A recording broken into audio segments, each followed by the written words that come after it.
Je passe à 600.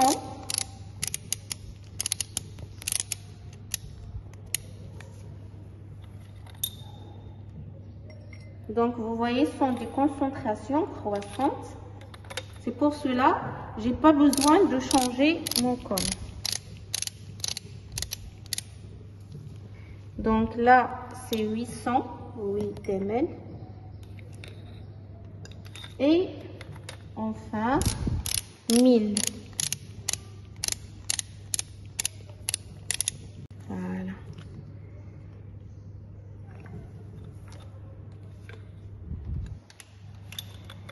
Donc, je vais compléter maintenant par l'eau distillée. Pour le premier tube avec 0, je vais mettre 1000.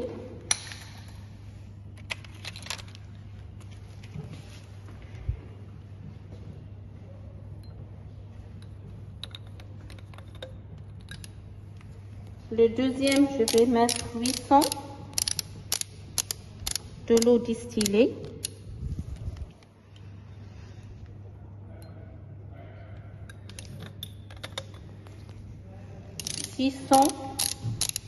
Le troisième.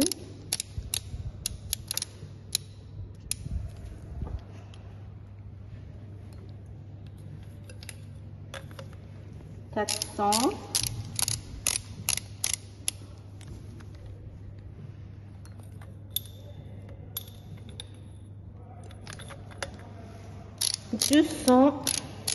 Parce que en fait j'ai besoin d'un volume final ici de 1 ml dans chaque tube.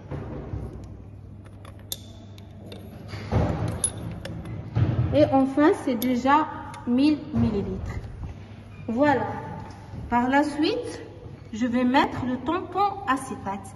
Pourquoi le tampon acétate? C'est pour avoir le même pH, c'est pour respecter le pH optimal de notre réaction. Donc, c'est comme ça que je peux contrôler le pH. Donc là, j'ai besoin de mettre 1 ml de tampon acétate, pH 4,7. Alors, c'est 1000 et voilà. Donc, je vais le mettre dans l'ordre, toujours en commençant par le premier tube jusqu'au dernier tube. Donc, 1 ml dans tous les tubes. Le quatrième. Le cinquième. Et le dernier tube. Voilà. Donc, je change les cônes encore une fois. Alors, donc maintenant, on va mettre la solution de saccharose. Je le redis encore une autre fois. Pourquoi je mis le saccharose alors que je n'ai pas besoin? Tout simplement parce que je devrais respecter les conditions de la réaction enzymatique. Alors, le saccharose également, on va mettre 1 ml dans chaque tube. Il faut respecter l'ordre.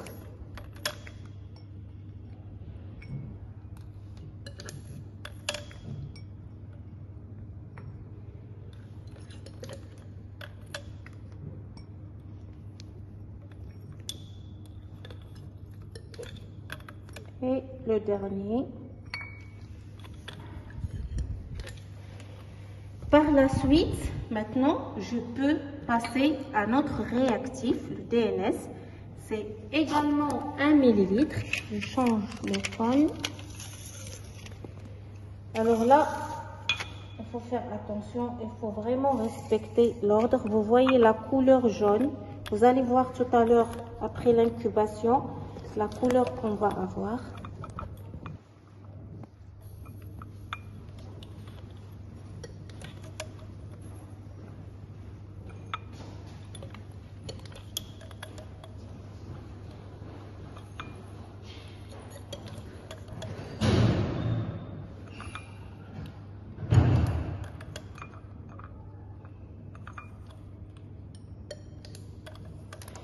Et là, vous voyez qu'on a le même volume dans tous les tubes. C'est un volume de 1, 2, 3, 4 ml dans chaque tube.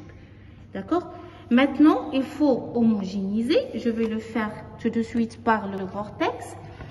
Je vais fermer les tubes par du papier aluminium parce qu'on va le porter dans le bain-marie bouillon.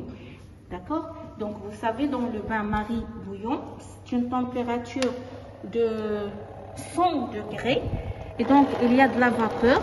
C'est pour cela qu'il faut boucher les tubes par du papier aluminium pour empêcher l'évaporation de notre solution d'une part et empêcher les gouttes d'eau de la vapeur du bain-marie à entrer dans les tubes et modifier en quelque sorte les concentrations qu'on a. Là, je suis en train de boucher les tubes par du papier aluminium.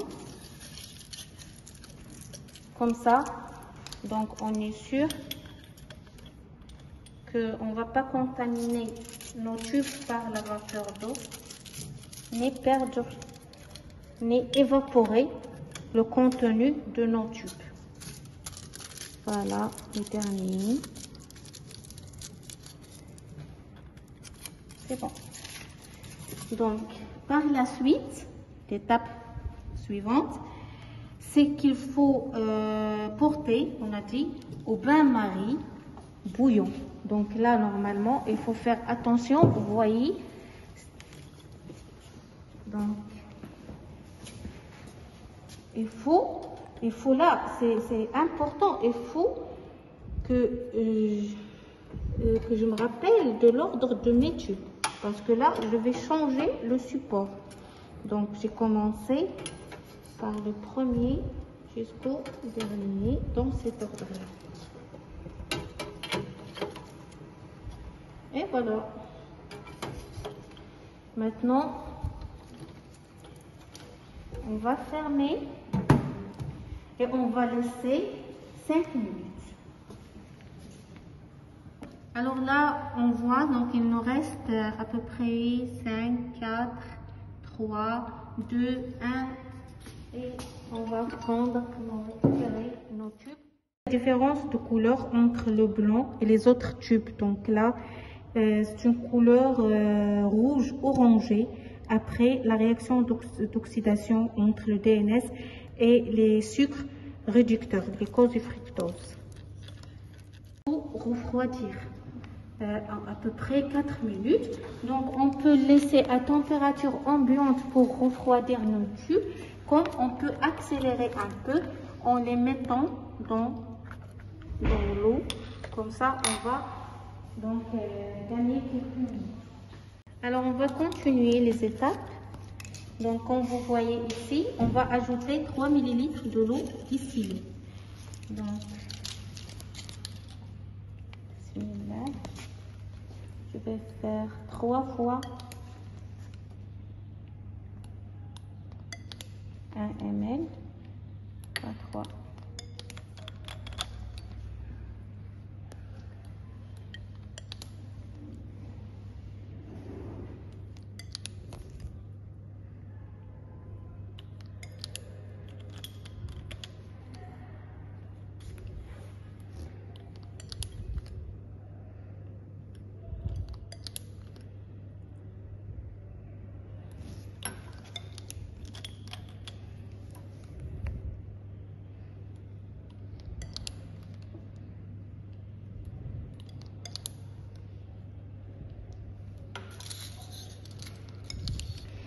L'étape qui va suivre, donc c'est on va laisser incuber pendant 10 minutes.